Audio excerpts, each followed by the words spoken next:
It's another video from Ozzy's Robot. Brought to you by the Banana Collection.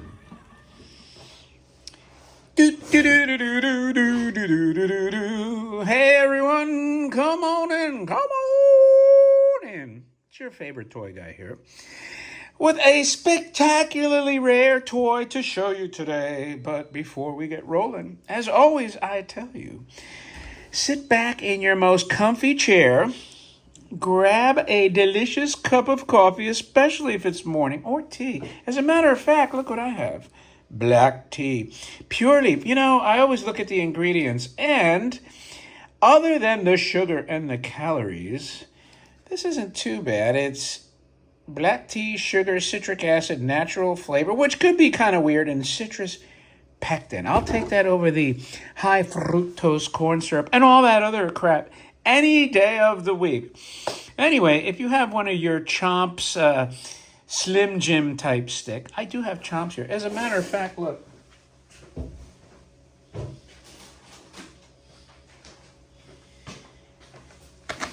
A long time ago, when I thought it was the end of the world, I actually bought boxes of these things.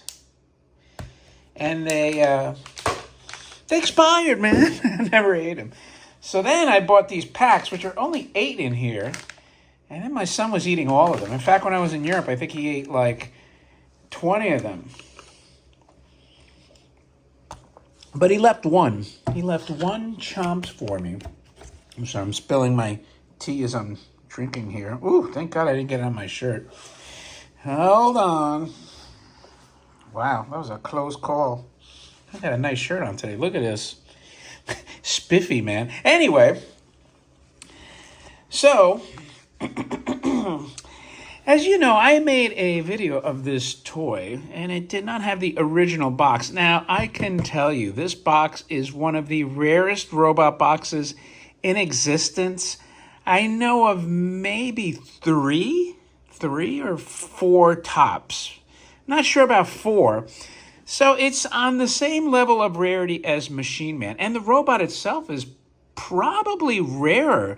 I think there's more loose examples of Machine Man. I use that as the benchmark of tin robots as far as scarcity is concerned.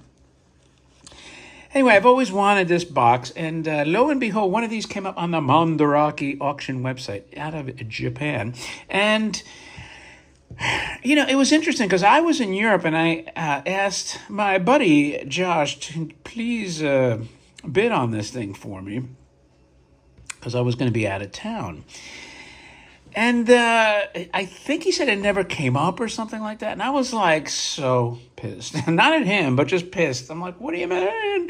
What do you mean? Because I'm thinking like this thing, I think the last one, which had a cleaner box. Although the reason I'm making this video too is because I'm going to send this box out after this. Send it to Anthony's, which I haven't sent them anything in God knows over a year. Clean it up and they'll make it look perfect. But anyway. So they didn't offer it. I don't know if they waived it or what. There was like, I'm trying to remember how many people were watching it at the Mandarake auction. God, it had to be, I don't know if it was like 80 or something. Like it was a lot of but I couldn't understand why nobody bid.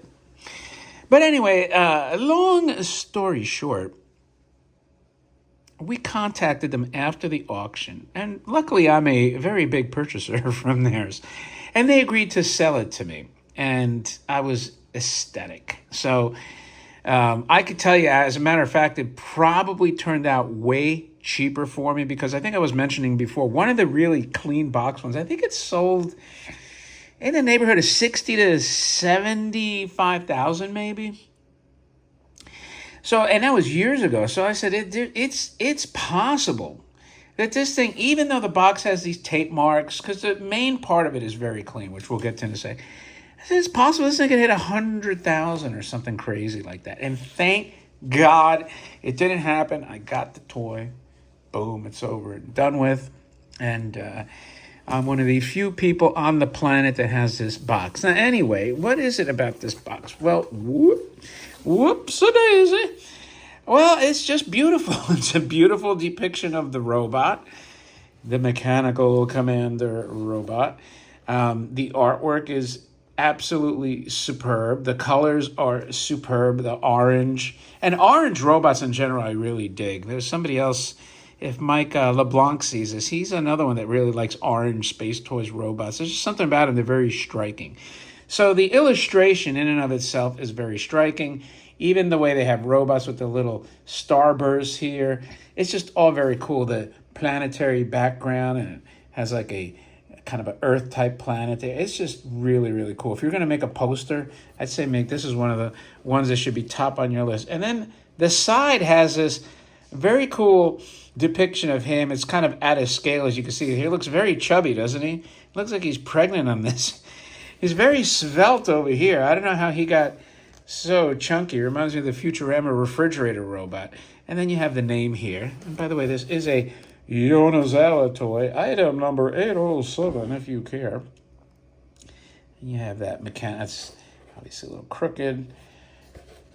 And here's the side here. And then inside, there's nothing but this bubble wrap. I didn't open the bubble wrap. Maybe they gave me a surprise, huh? You never know. And it's also the blue. I love the blue bottoms. Once again, you can tell where the lid went down to about there, and then it's a little fadey there. So this box, it's just actually very nice. All the main artwork here is unblemished, and it's just a matter of removing this tape residue, filling up that seam. Look at this, tape's already. There you go. There you go. And again, this is why you don't use like Scotch type tape on your toys, because the adhesive will darken and screw up your box. So, and even on the inside, don't do it. It'll bleed through to the other side. Believe me. I used to do that once. Oh, it's a little corner. Let me put some tape on. Then you're like, oh, what the hell happened? Anyway, so now I have a better example because I have this robot already, but he's just not as clean as this one. So I wanted a good example, and now I have one. The only thing is I think they pushed the on-off switch in there, but I don't know that I would open this up to try to get it out because A, it works without it, and B, like, I don't know. I'm looking at the tabs, and it's possible that they were into this toy. But anyway, why does everyone love this toy? Let's fly over this thing. Well, it's beautiful. It's sort of an oddball. And has a bobblehead look because the head is way too big for the body. And they recycle some parts like the ears from the door robots. These could be arms from like a Chief Robot Man, possibly. It's just got really cool lithography everywhere. Here's the bottom, nice and clean and shiny. So yeah, I mean, it's just a good looking robot. It has sort of a tremendous Mike vibe with the visor here, the mouth with the honeycomb lens. It's just really, really cool. And then, before the box, we used to call it the Orange R robot, by the way. Back in the day when nobody had seen the box for this toy, and it took years and years to finally get a box, we used to say it's the Orange R robot. Now we know he's called Mechanical Commander. So let's wind him up, though, and see if he...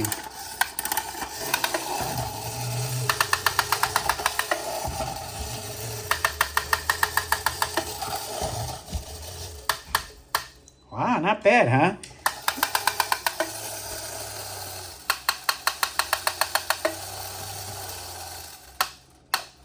That was just a little whine. Let me pull this back a little bit. Hopefully I won't knock it over.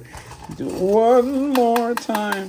Because I don't think there's anywhere else that you will see this other than my channel.